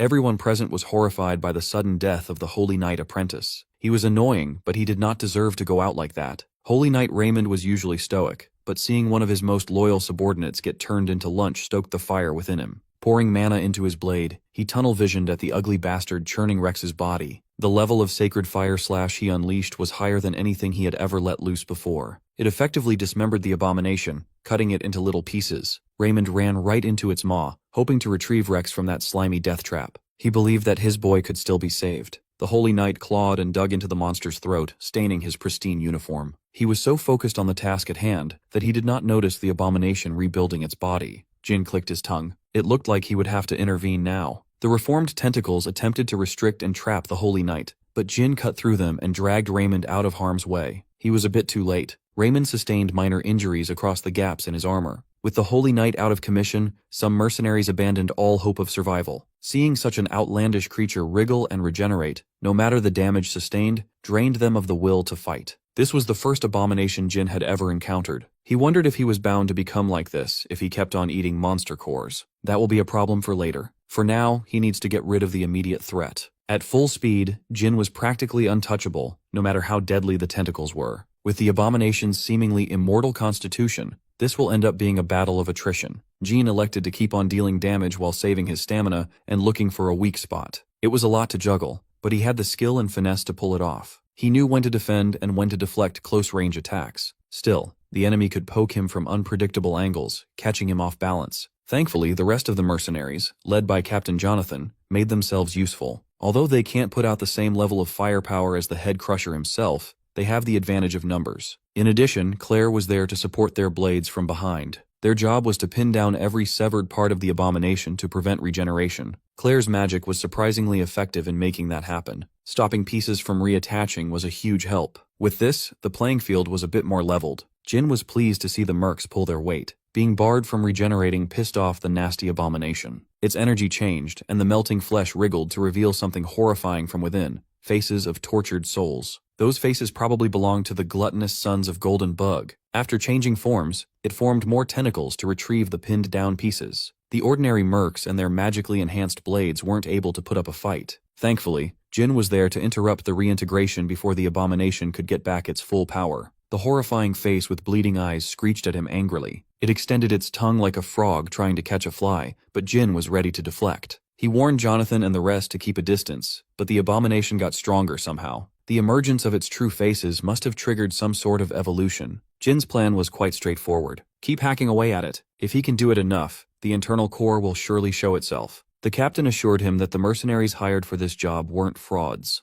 They have been studying the monster's attack patterns. Jin welcomed their help and tapped into his freshly learned mana arts. He served as the main vanguard and main attacker, while the rest were relegated to a supporting role. With his blade enhanced by mana arts, his speed and power were significantly upgraded. He sliced and diced to his heart's content. Once he trimmed enough fat from the bloated bag of garbage, the other mercenaries joined in on the bloody festival of blades. As Jin expected, hack it enough times, and the internal core will show itself. As soon as he set his sights on that core, it was over. He sliced that thing in half, halting the abomination's rampage altogether. Everyone finally breathed a sigh of relief. Holy Knight Raymond woke up just in time to watch the ending. What a useless leader, man. Everyone celebrated with pride. They knew that when word spread around that they took part in taking down a terrifying abomination, their reputation was bound to shoot up. While the mercs were feeling relieved and hyped, Jin had snuck away with the internal core in tow. Unbeknownst to everyone present, some sexy nun was secretly watching the whole fight unfold. She lamented that in the end, Derek and Cedric were no different from their useless father. That whole family was so utterly incompetent and useless to her cause. Nevertheless, the nun's interest had already shifted to the man who stifled her plan. She was curious about who he was and why he had taken the tainted internal core. After an action-packed day, the caravan camped out to spend the night in a clearing. While everyone was in the comfort of their tents, Jin preferred the outdoors. Out here, he could inspect the only loot he got from killing the abomination. After making sure that there was no one watching, he took a bite out of that internal core. Suddenly, his mind was transported to a memory that didn't belong to him. His psyche was transplanted in the body of some fat fuck tied to an altar, gagged and bound. He saw and heard a woman dressed in black talking about how incompetent the golden bug was. A few meters away, another man was in the same position. If they wanted to live on, the woman encouraged them to show her how special they were. She retrieved a small vial of unknown liquid and dripped it into the fat man's eye. Corruption swiftly spread throughout his body. The pain was mind-breaking. It was a disgusting process, to say the least. Thankfully, Jin snapped out of that fucked-up memory. It felt way too real. His stomach turned and he threw up his guts. This thing very rarely happens, but eating an internal core can sometimes grant you the owner's fleeting memories. Come to think of it, these internal cores are full of side effects. The memory he just suffered through probably belonged to one of the golden bug's sons. Now he knew how they turned into that repulsive abomination. Jin learned from Claire that abominations originate from an overdose of karma. The liquid that the witchy woman used must be a concentrated form of turbid karma. There's a decent chance that he just witnessed a dark priest at work. While he was lost in thought, Claire came up to him. It's time to leave. Seeing the dude soaked in sweat and pale as a ghost, she suspected that this boy had eaten another internal core against her constant advice. He debated telling the others what he saw, but it might just cause misunderstandings. Keeping it a secret until he knew more would be safer. Without tipping Jin's sharp senses, the woman from that vision continued keeping a close eye on him. The witch watched his every action and tried to figure out what he was plotting. She was confused to see some random guy eating raw internal cores while working for the Order Alliance. She wondered if they would meet again. By that time, will they be allies or enemies? When the sun rose, Holy Knight Raymond held a funeral for those who fell during the attack. He offered his prayers to Ea, the god of harmony. Raymond paid his respects to his apprentice Rex, recognizing his bravery and dedication to peace. He could only hope that his passing would not be in vain. Jin dueled with the guy once, and even though they didn't have the best interactions, it was still a shame that he died so young. Raymond looked up and saw a red wolf aura farming on top of a cliff, obscured by the sun itself. He respectfully dropped to one knee and gave thanks to the regal beast. Jin asked Raymond what he was doing all of a sudden. By the Holy Knight Order's views, the red wolf is considered the closest companion of Ea, the god of harmony. The appearance of one at Rex's funeral must mean that Ea was offering them comfort and recognition. Jin bluntly explained that the dog was just his pet mutt. His words sounded blasphemous in the Holy Knight's ear. Calling a red wolf a mutt was an insult to Raymond's beliefs. To clear up the misunderstanding, Jin gave his pet a threatening look to stop acting out and come down. Mutt readily ran down the cliff and steadily stood before his master. As far as Raymond knew, red wolves were considered untamable. Jin casually dropped a little bit of his lore. He simply killed an alpha werewolf, and the annoying mutt had been following him ever since. In all his years traversing the demonic realm, Holy Knight Raymond had never met a dude more peculiar than Jin. He looked at Mutt and turned to its master for a small favor. If the red wolf doesn't have a proper name yet, it would be an honor if Jin named him after Rex. For one, red wolves are considered sacred in their order. Inappropriately calling him a mutt stings a little. Secondly, he wishes for Rex's will, which tirelessly fought against evil, to continue purifying the entire demonic realm. Even though Rex met an untimely end, that loyal apprentice did not let go of his sword until the very end. It would be an honor to carry on Rex's legacy through a sacred beast. Jin wasn't opposed to the idea. It's the least he could do for the poor guy. He turned to his pet and asked if it was okay. The mutt was receptive to it too, so there was no problem. Henceforth, Mutt shall be referred to as Rex. Now that the funeral had wrapped up, an old man pulled up and asked if he had come at a bad time. Raymond recognized the blind, old, and bald elder. From the geezer's aura alone, Jin could tell that this man must be one of the highest authorities in the area. This old bag of bones was the elder of the third pioneer city, Bo. Led by Holy Knight Raymond, the survivors of the failed mission paid their respects to the elder. The old man politely apologized for dropping by during such a time of grieving. He came here because an investigation was needed regarding the death of the Golden Bug's sons. Based on his tone, it sounded like he was implying that the deaths of Cedric and Derek were orchestrated by the mercenaries hired for the escort mission. Jin thought the suspicion was warranted. Their clients died during the transport of a massive fortune. It's only natural to suspect the people who constantly risk their lives for money. Raymond was ready to testify and provide evidence in support of his men. Elder Bo didn't see any problem with that. What he was more concerned about was how the heirs turned into abominations. Walking right next to Jin, the geezer commented that he could smell the stench of a dark priest all over this incident. If that wasn't direct enough, he referred to Jin by name and asked for his take on the incident. Jin did not take the implication kindly. He did not appreciate being suspected of being a dark priest. By the end of the day, the caravan was escorted into the third pioneer city. Jin and Raymond were escorted into the Vritra Arena,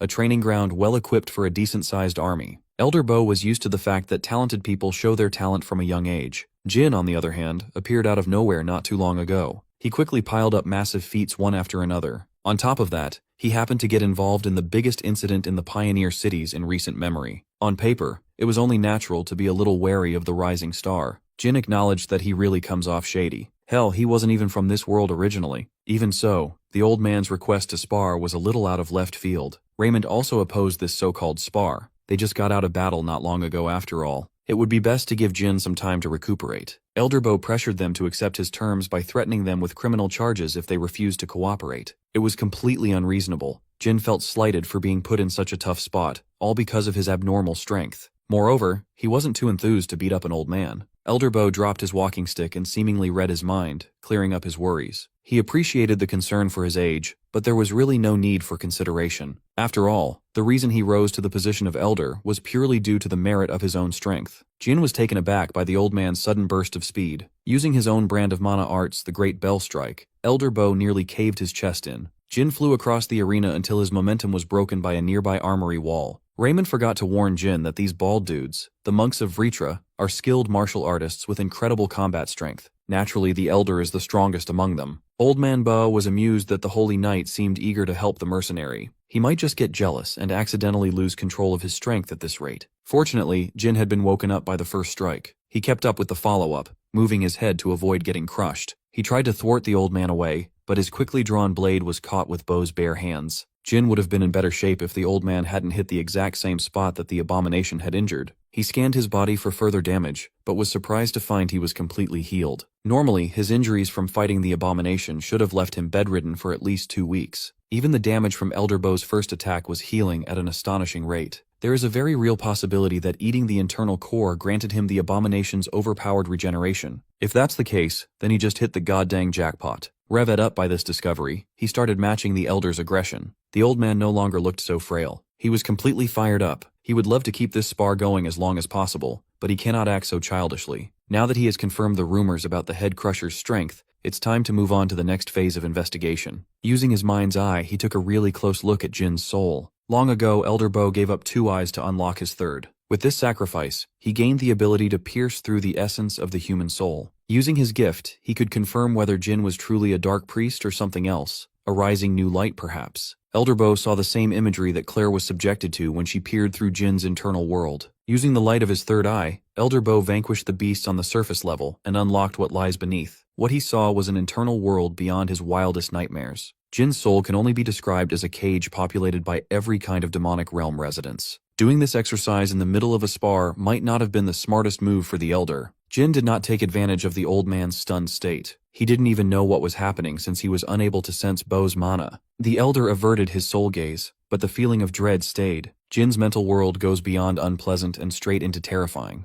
It was a mystery how the young man's mind hadn't collapsed yet. He definitely wasn't a dark priest. This young man is a completely different beast. Elder Bo snapped back to reality and sincerely apologized for his rudeness. He had to invade Jin's privacy to rule out the possibility of dark priest infiltration. Once it was confirmed that he wasn't working for the other side, a young woman joined them in the arena. She introduced herself as Cindy, the youngest daughter of the Golden Bug. She wanted to entrust Jin with a quest related to the Dark Priests. After being introduced to Cindy, Jin joined her and Elder Bo on a trek to a forested area nearby. She filled him in on the recent rise of abomination incidents with the third pioneer city as the epicenter. In addition, many surrounding forests are being corrupted by demonic influences. After a few hours of walking and listening to incident reports, they've arrived at their destination. In front of Jin was an organic structure resembling a monster core, but much larger, attached to the forested ground and the surrounding trees. It was a rift core. Commonly found in the demonic realm, these things constantly pump miasmic karma into the air. A select few priests were deployed to counteract its effects. They prayed to cleanse the air without pause. At the same time, plague doctors rinsed the rift core's surface to dampen its effects. Only through this practice could they prevent the spread of decay. Purifying a rift core doesn't look like an easy task at all. Jin thought that the power of karma was supposed to weaken the further they got from the Northern Empire. For a rift core to appear near a human settlement must mean that someone was tampering with nature. A dark priest must be involved. If the number of abominations and rift cores continues to increase at the current rate, the third pioneer city humanity worked so hard to build will face an existential danger. In the worst-case scenario, the city will fall, and the settlers will be wiped out. Elder Bo and Cindy have been working together behind the scenes, and they have finally found some promising leads pointing to a suspected location of a dark priest base. With that said, they want to enlist Jin's help in the extermination operation in 2 weeks. Of course, he will be compensated at the highest level of pay. Receiving a request from such big shots must mean that he was finally being acknowledged for his merits. Since the operation won't start for another 2 weeks, Jin tagged along with the Black Marlins until their next stop.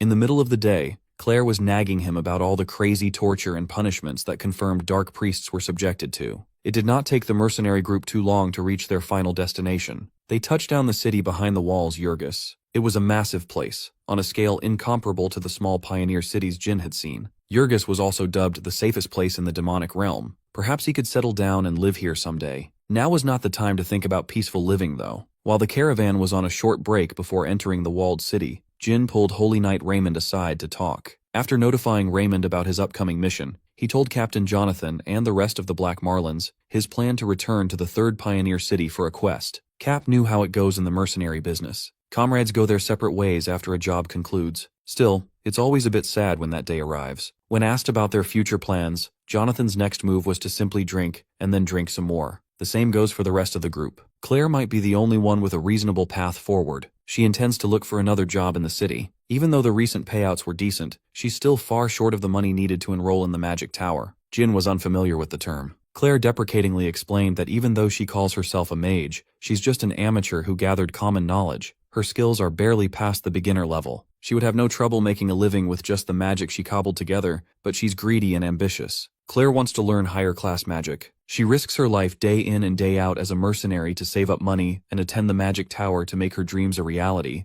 Claire was basically working to further her studies. Jin found that incredibly admirable. Since it sounds like she needs the money more than he does at the moment, Jin fished out his sack of gold coins and asked if this much would be enough to get her enrolled. Of course, Claire profusely rejected the free money. She couldn't possibly be that shameless. Jin insisted that this wasn't charity. He just wanted to pay her back for everything she'd done for him. Before she could refuse again, Jin dumped his heavy sack on her hands. He was certain that they would see each other again. Maybe she'll be a high-class mage by then. Claire nearly teared up. She had never received this level of kindness from anyone. From the bottom of her heart, she thanked him and vowed to repay the favor someday. With that taken care of, Jin bade his temporary mercenary family goodbye. He wasn't with them for long, but the bond formed was real. They were good people in an otherwise cruel world. Holy Knight Raymond already had a chat with Jin earlier. He watched the peculiar mercenary walk into the sunset from afar. Rex the Red Wolf gave him one final knowing look before joining Jin. 2 weeks later, Jin officially joined the mission to exterminate the suspected Dark Priest. Elder Bo and Cindy stayed in the city but deployed their best men. Although she recruited Jin for the job, she was a little bit of a skeptic when it came to the mercenary. She was one of the few people privy to the fact that Jin had eaten a monster core before. Still, Elder Bo fought to have Jin included in the operation. He already verified that the young man had no ties to dark priests. Despite his assurance, Cindy firmly believed that consuming monster cores leads to the loss of one's sense of self. It was basic common sense. Even her brothers fell victim to that fact. The only reason the geezer was protecting Jin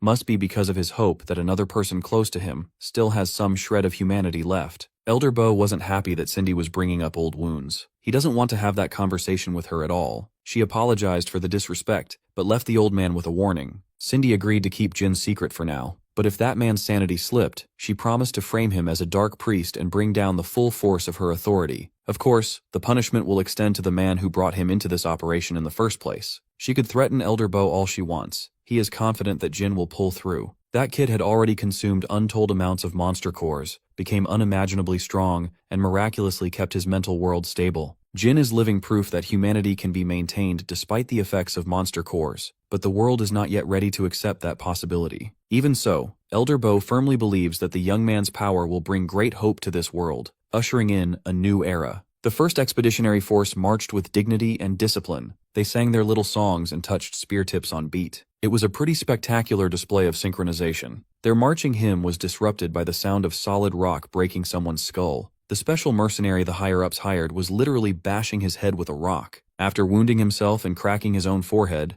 Jin counted up while freely bleeding from his rock hole. When his count reached the 600th second, his flesh writhed and stitched itself back together. He thought the uneventful march was a great opportunity to test out his new regeneration ability. To heal a shallow head wound, it takes about 10 minutes. The fracture he got from the abomination was a bit more serious, and it completely healed in 2 days. He won't test it now, but a severed arm would probably regenerate within a month or something. This is precisely why he cannot kick the habit of eating monster cores. Sometimes you just win the ability lottery. Jin was itching to use this thing in actual combat right away. Word about his experiments reached the man in charge of the mission. They've all heard of his head crusher nickname, but none of them thought it meant a habit of crushing his own head. Jin apologized for the graphic experimentation, but Expeditionary Force Supreme Commander Roland from the Order of Harmony doesn't seem to mind. On the contrary, he was fascinated by geniuses like Jin. He believes that geniuses are supposed to be fucked up in the head. Since Jin was a mercenary handpicked by Elder Bo, he must be one. Changing the subject, Jin asked the commander about their game plan. Roland admired his genius impatience to get down to business. Roland detailed their strategy to head north of the third pioneer city. They will clear out every rift core on the way, while closing in on the center. The exact duration of the operation is uncertain, but the goal is to complete it within 10 days. Jin argued that the area to cover wasn't too big, and 10 days might be a bit too long. Roland agreed that normally, that would be a long-ass time, but they're about to find out why the timeline had been stretched. Because of the rift cores, monster territories have expanded.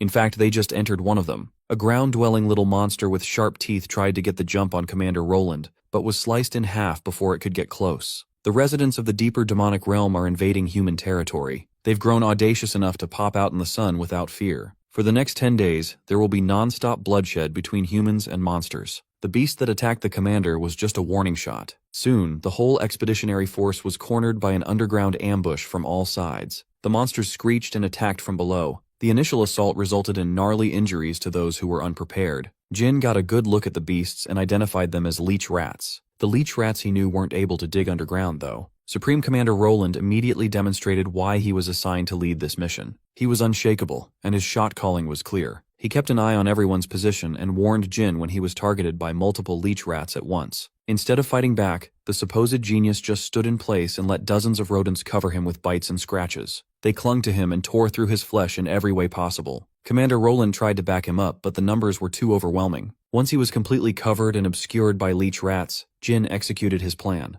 Using a dagger and his teeth, he reversed the situation and bit into rat flesh like a rabid dog. The rat leeches thought they were surrounding him. All this time he was surrounding them. Jin hatched this insane plan just because he wanted to inherit some new abilities. The ability to dig underground doesn't sound too flashy, but he might as well fish for it. Instead of dangerous beasts, all he could see was a small hill of monster cores waiting to be devoured. Every bite was perfectly aimed at maximizing the number of cores he could take in. The chance of inheritance triggering is very low. Gaining a monster's skill wasn't always a guarantee, far from it. But this was the real secret to his survival in the demonic realm for 12 years. He died a lot, but that's beside the point. In just a few moments, he stuffed his face with about 40 rat leech cores, and he started to feel full. Unfortunately, his inheritance hit rate was abysmal today. Before he could gain the digging ability, a random soldier drove away the leech rats covering up his insane activity. Jin tried to tell the soldier to stay back and maintain formation. He can't secretly binge on rats with an audience. Unfortunately, these nosy soldiers didn't know how to mind their own business, and yanked him out of the rat pile. His rescue was only possible because the Holy Choir had started their performance. Led by their violinist, Commander Roland himself, the Holy Choir buffed up the entire expedition force. Every perfect note sounded heavenly, and its effects were drastic. Every soldier felt like they were overflowing with power. Slaughtering the rats was a breeze. Jin also experienced the choir's effect. His stamina was restored, and his defense significantly increased. These holy songs were like crack in the form of sound. More importantly, he assumed Roland was a swordsman. Who would have thought that the commander was a support type? While he was performing a beautiful overture, the expedition force launched a potent counterattack. The rat massacre lasted until nightfall. Once the expedition force set up camp, the daily performance of everyone who participated was recorded. Each individual's results will reflect in their share of rewards. That night, curious conversations about Jin spread throughout camp.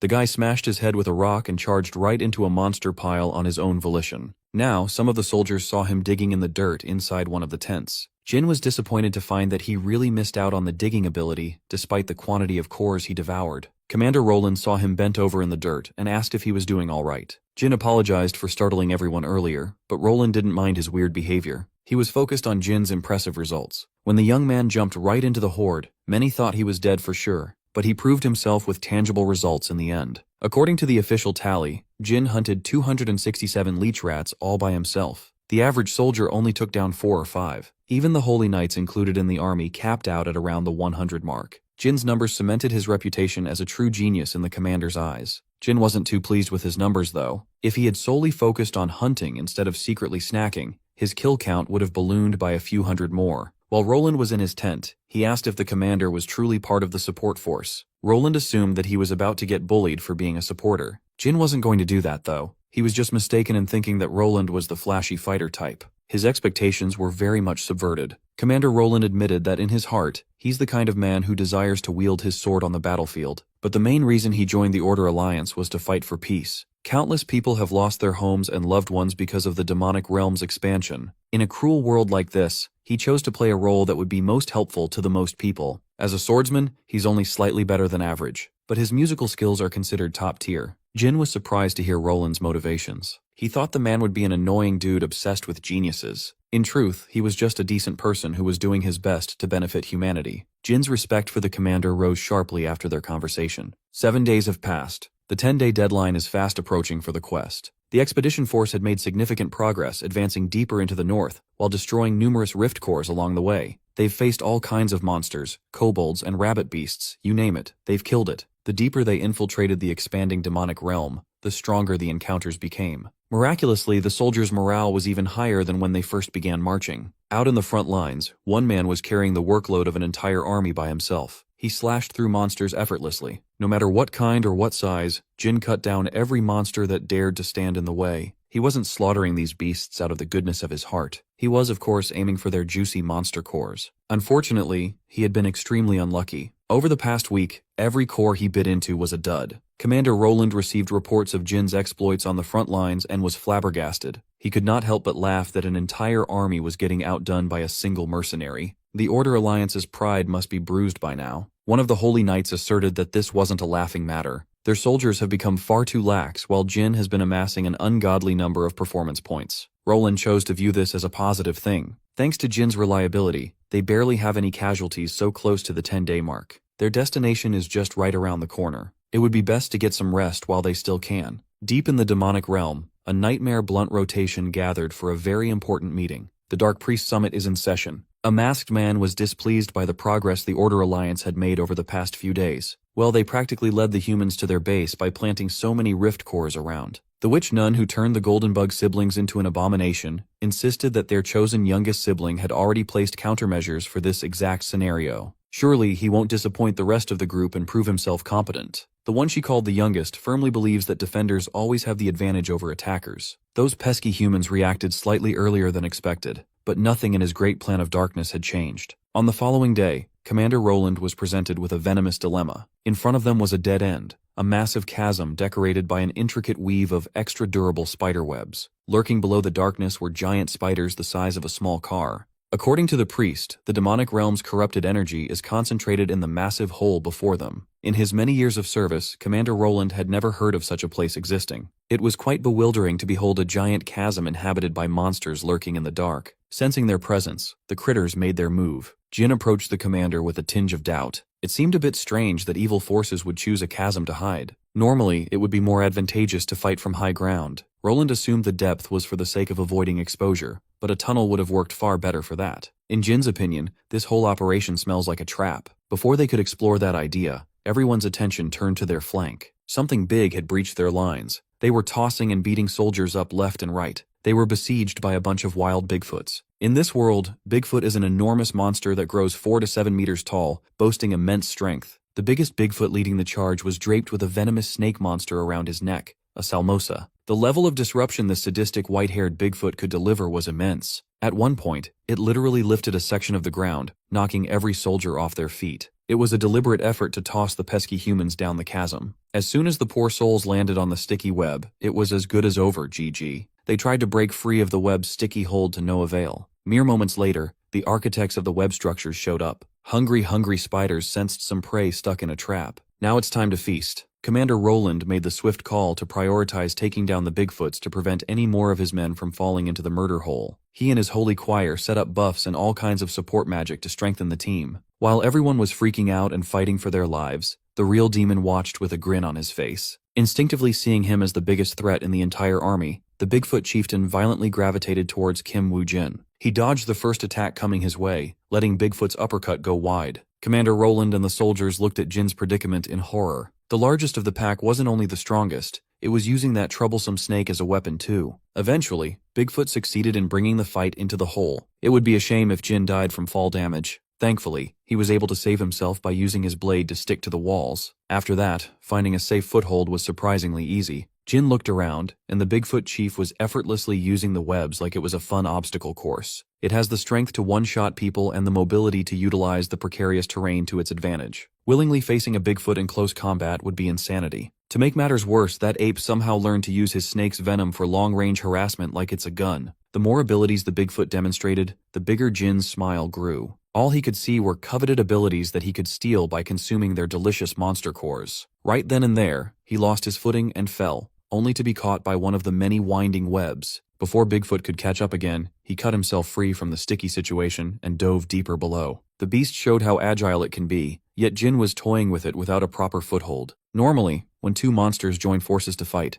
their strength doesn't just add up, it multiplies. But in Jin's eyes, those kinds of monsters share a common weakness. Just as it's tricky for the opponent to face two monsters at once, it's equally difficult for monsters to treat two separate bodies as one. He's got the Bigfoot chief right where he wanted that brute to be. When exposed to danger, a wild monster will eventually rely on pure instinct. That's when they become terribly predictable. Bigfoot tried to crush him with another missed fist, opening an opportunity to counter. Instead of going after the big bad ape, Jin beheaded the Salmosa snake first. The venom launcher didn't know what hit it. Seeing his comrade's head separated from its body, Bigfoot groaned in distress. It was pretty much over at that point. Jin just demonstrated how to effectively hunt two synergistic monsters at once. With its overall combat prowess diminished, the Bigfoot was slain handily, its head cut off to match the snake's bloody end. The Bigfoot chief's body made an explosive thud as it fell to the bottom of the chasm. After beating the Sekiro boss, Jin Aura farmed for a second even though no one was watching. Overall, it was a pretty decent fight for a gatekeeper. Suddenly, the snake's essence mysteriously wafted to his position. The peculiar essence was clearly emanating from the monster's exposed core. It was a strange feeling, but not odd enough to stress over. For Jin, the hunt always ends with the prey's monster core in his hand. Without hesitation, he munched on that snake ball like he did countless times before. Surprisingly, ingesting the whole core in just a few bites led to him bleeding from his orifices. Once that reaction subsided, he was granted one of Salmosa's abilities. Was the peculiar essence he felt connected to distinguishing which cores offer inheritance. He has devoured so many of them that it won't be strange to get all sorts of crazy abilities. The snake's inheritance alone would be a fine addition to his arsenal. Jin was very excited to take a look at what kind of ability he had gained, but he might have to test whatever it is in a real fight, real soon. A raging ball of fire lit up the bottom of the chasm as it traveled from one of the many caverns below. Jin saw the ball of flame heading straight for his ass and reacted accordingly. The one who cast the spell reveled at the sight of the beautiful explosion. The youngest member of the Dark Priests has shown himself. Assuming that Jin was vaporized by the blast, he laughed at Jin for acting so relaxed in enemy territory. His laugh quickly halted when he heard someone clicking his tongue in frustration. From the flames, a man emerged unharmed. His clothes were burned off, but his unnaturally durable, scaly skin remained untouched.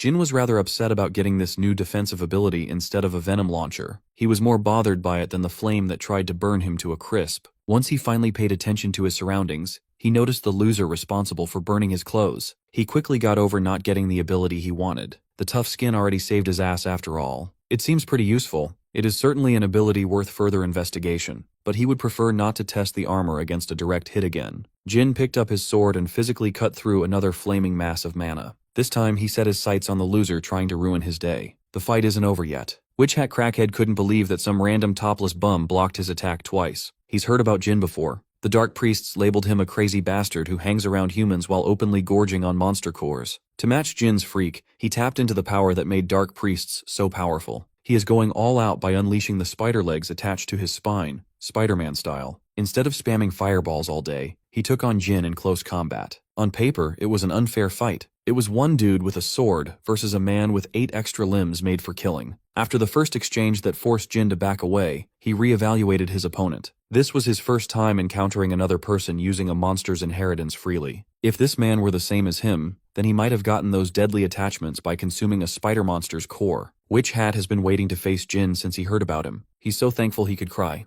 Apparently, his abilities extended to controlling the spider monster population residing in the accursed hole. This certainly complicates things for Jin. The critters maintained a safe distance from their target, letting their long-range attack do the work. Some spiders can spit fire and some can spit poison gas. Combined, the fire and poison concoction was an attack he could not simply ignore. The firepower was intense, and its effects would be harshly lethal for any other fighter. Unable to contain the barrage any longer, Jin was consumed by the stink fire. The explosion it produced reached all the way up to the surface, alerting Commander Roland. Despite tanking a finishing move with nowhere to run, Jin survived through grit and excellent defense. Witch Hat Crackhead was fascinated by the fact that he survived. He's never met a human who could withstand his perfectly orchestrated direct hit before. At this point, it would be a stretch to call Jin human. His Salmosa armor was cracked in many places, but the flesh below only suffered minor burns. Admittedly, he was caught off guard by how potent the combination of poison gas and fire was. As expected, Dark Priests aren't to be underestimated. After softening him up with stink and heat, Witch Hat threw himself at Jin. Using his sharp spider legs as retractable weapons, he engaged the barely recovered enemy. Based on the crazed smile on his face, it looked like he was having the time of his life. He's been itching to test out his close combat prowess against someone who could pose a real challenge. The spider's legs gave him an unfair advantage over a single sword.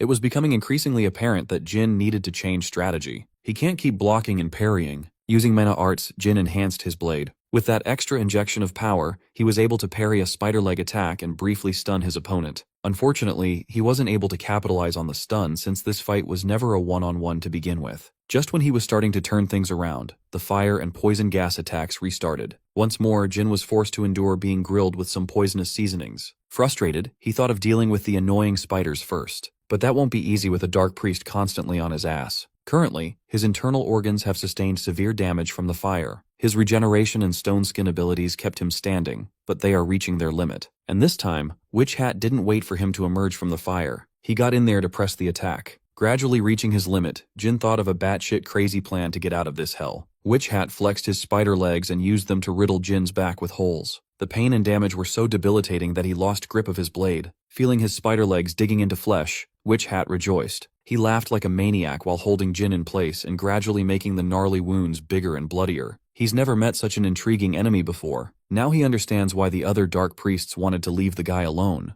Despite his precarious position, Jin fought extremely well. He blocked unstoppable attacks and even used mana arts. He's definitely too valuable a talent to kill. It would be a waste to let him bleed out, so the Dark Priest graciously released his agonizing grip on Jin. Instead of fighting each other to the death, Witch Hat wanted to offer him a very special offer. All Jin has to do is join the Dark Priests, and his life will be spared. Hearing that while slowly bleeding to death made him scoff. Witch Hat insists his offer wasn't too bad. At the end of the day, he believes that people who inherited skills are special. Those ordinary humans with nothing special going for them are the ones trying to forbid the power of inheritance. They will try to kill anyone they suspect of being a Dark Priest. Witch Hat assured Jin that there will come a time when he won't be treated any differently than someone on the dark side. Up to this point, he's just lucky to be hanging out with the relatively chill Order Alliance. When the wrong people learn of his ability to use monster cores, they will no longer see him as human. So, Witch Hat is extending a hand to a fellow freak. Take it, and he can join forces with the same people in the same situation. Not only that, but he's also guaranteed to grow stronger and obtain greater power. Jin just silently listened to the freak yapping and recruitment attempt. He cursed under his breath. If there's one thing he hates, it would be clowns who love talking too much. His pure hatred for yappers awakened a demon eager to teach Spider Freak a lesson. If possible, Jin didn't really want to use one of his hidden cards. But given his current situation, he was left with no choice but to do so. His eyes turned crimson, kicking off a transformation. Malnourished Spider-Man felt something shift in the air as if some dreadful boss music just started playing. Jin remained seated, but the ominous aura emanating from his body made him unapproachable. Gradually, Spider Freak felt a real threat to his life encroaching. Jin shed his scaly stone skin for better armor. An unknown material spread across his entire body while the sinister aura intensified. Facing the dark priest who pushed him to get serious, Jin had one scathing question to ask. How could a wolf ever serve a dog? Spider Freak was tweaking. Who would have thought that the guy who's been eating monster cores religiously was hiding his power the whole time? In a panic, he turned to his children, the spiders, to turn Jin into ashes. Jin responded by bringing down the Hammer of God, heavenly punishment. Black streaks of concentrated mana crowded Spider Freak. While he was busy saving himself, the spiders posted up on the walls were systematically slaughtered one by one. The final black streak, stronger than the previous ones, crushed the Dark Priest by sheer force. He's now realizing how vast the power gap between them truly is. He doesn't even want to imagine what kind of monster core one must eat to get this kind of destructive power. It was as though fate itself was dancing in the palm of his hand. Spider Freak struggled and fought to break free from the crushing pressure. He succeeded after spending everything in his tank to liberate himself. Now, every cell in his body was screaming at him to get the fuck out, run and never turn back. Jin seemingly read his mind and, in the blink of an eye, disappeared and reappeared behind his prey. Spider Freak wanted so badly to run away, but Jin grabbed hold of his spider legs from the back. As if he were cracking a perfectly cooked crab dinner, Jin tore Spider Freak's legs one by one. With inhuman force, he made that loser feel every bit of pain with every single pull. The severed spider legs bled as the Dark Priest kneeled in defeat. His adrenaline kicked in, giving him just enough energy to try one more escape attempt. The arrogant loser trying to recruit Jin was gone. In his place was a pathetic bug who would say anything to be spared. He asserted that bros who eat monster cores should stick together in this cruel world. They could build something far more mutually beneficial if given the chance. But there's only one kind of help he could offer Jin. He could start bargaining for his life in exchange for information on other Dark Priests. Spider Freak snapped at him for being a hypocrite. They use the same power, yet he's working and siding with the humans who would abandon him the first chance they get. Jin didn't want to talk about his philosophy. He just wanted answers to his very simple request. Seeing that this incomprehensible entity would actually kill him if he didn't cooperate, Spider Freak showed willingness to snitch on his team. But it was too late. Jin deemed him far too much of a hassle to deal with. He already gave the loser one chance to save his ass, but he didn't take it in time. As a result, Jin overloaded his very being with vicious mana. Spider Freak's last words before he was deleted were a pathetic curse directed at his killer. Heavenly punishment lived up to its name. Jin erased that bug from existence without leaving a body. With the threat neutralized, he gradually deactivated the mysterious monster form. Before he could shed the gray scales completely, blood oozed out of his holes. He casually wiped the bloody leak from his nose, mouth, eyes, and ears. When the accumulated damage from the battle caught up to him, Jin's body shut down. He collapsed at the bottom of the chasm. The exhaustion was unreal. He lost a lot of blood. This is precisely why he wanted to avoid using that particular form if possible. He only used it for a moment, yet the toll it took on his body was debilitating. His eyelids were fried. He knew that once they closed, waking up would be an uncertainty. Thankfully, Commander Roland and some of his most trusted men reached the bottom of the chasm just in time for a rescue. Jin thanked his lucky stars for their timely arrival. It looks like everything worked out in the end.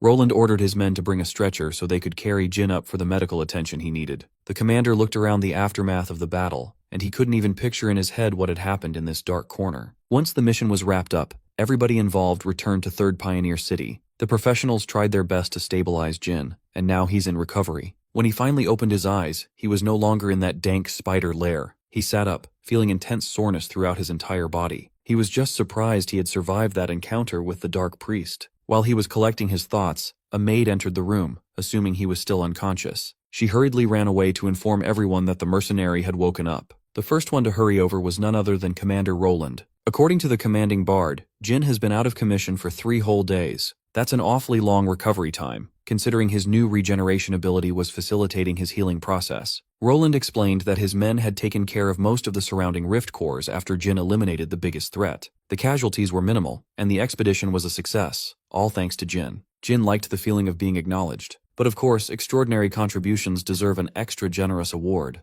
Before they could discuss what kind of juicy compensation he's entitled to, another man entered the recovery room. He was wearing a priest's uniform, glasses that hid his eyes, and spoke with a firm dignity. Behind him were stoic guards. Mr. Glasses represents the Order Alliance, and he would like to take Jin's testimony regarding the expedition. The Alliance wanted to know what kind of opponent he faced and how he fought them, in as much detail as possible. When asked why, Glasses insisted that this inquisition is merely for the sake of record-keeping. Given how chaotic the battlefield was, the Alliance cannot simply assume that what happened was a fight between a human and a monster. Mr. Glasses wasn't even hiding his real intent. Jin is under suspicion. He was hoping for a happy ending, but that's just wishful thinking. For this one, Jin thought of a plausible lie to absolve himself from more troublesome business. Thankfully, Elder Bo arrived just in time to handle the Order Alliance himself. At first, the representative refused to budge. He wanted to get answers straight from Jin's mouth. As a result, Elder Bo leaked some of his intimidating aura and ordered them to get the fuck out. Glasses tripped over his words before retreating with his tail tucked between his legs. After driving out the extras, Jin and Elder Bo were the only ones left in the room. Jin thanked the old man for bailing him out. Ever since they first met, Elder Bo had always been very interested in Jin. Sensing a little bit of apprehension, the blind monk assured Jin that no matter what form he takes, he will have Elder Bo's trust. Jin wanted to play dumb until the geezer pulled out a monster core from his pocket. It wasn't just some random core either. It came directly from the body of the dark priest he killed. It was troublesome, but Elder Bo was able to secretly slip it away. He had a feeling its rightful owner might want it when he woke up.